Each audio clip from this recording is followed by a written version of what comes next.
প্রণাম জানিয়ে আজকের ভিডিওটা আমি শুরু করলাম। মা আমার ইউটিউব পরিবারের সকলকে ভালো রেখো, সুস্থ রেখো, সাবধানে রেখো, সবাইয়ের মনোবাসনা পূর্ণ করো। তো তোমাদের কাছে জোর হাত করে বলছি, অযথা তোমরা কেউ আমাকে ফেসবুকে মেসেজ করো না বা কল করো না।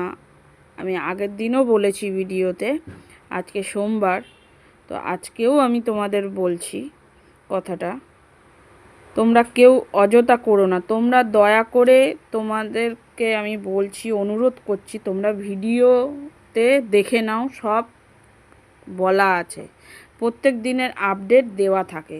আমাকে অযথা ফেসবুকে তোমরা কেউ মেসেজ করো না। কষ্ট করে একটু এদিকে দেখে নাও। আমি তো ভিডিওটা তাই জন্যই ছাড়ি।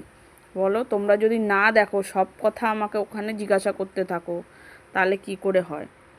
এবার কিছুজন আমাকে প্রশ্ন করেছে যে মন্দিরে যাব, মন্দিরের সামনে কি দোকান আছে, কি কি পাওয়া যায়? তা আমি তাদের উদ্দেশ্যে বলি, ওখানে ফুল আর শাড়ি আর দুধ, কলা, ধূপ, মোমবাতি এগুলো পাওয়া যায়।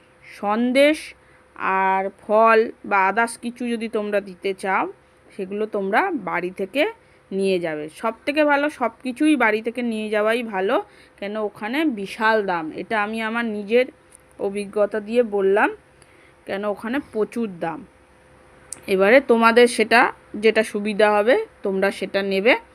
আমি বলে দিলাম যে ওখানে কি পাওয়া যায় আর কি পাওয়া যায় না। ফল মিষ্টি পাওয়া যায় না। ফল মিষ্টিটা তোমরা বাইরে থেকে কিনে নিয়ে আসবে। বাদ বাকি যেসব ধূপ ঠুপ, দুধ, আদার্স যা সব শাড়ি ফাড়ি আছে, সব কিছু ওখানে পাওয়া যায়। ঠিক আছে, এবারে তোমরা তোমাদের মতো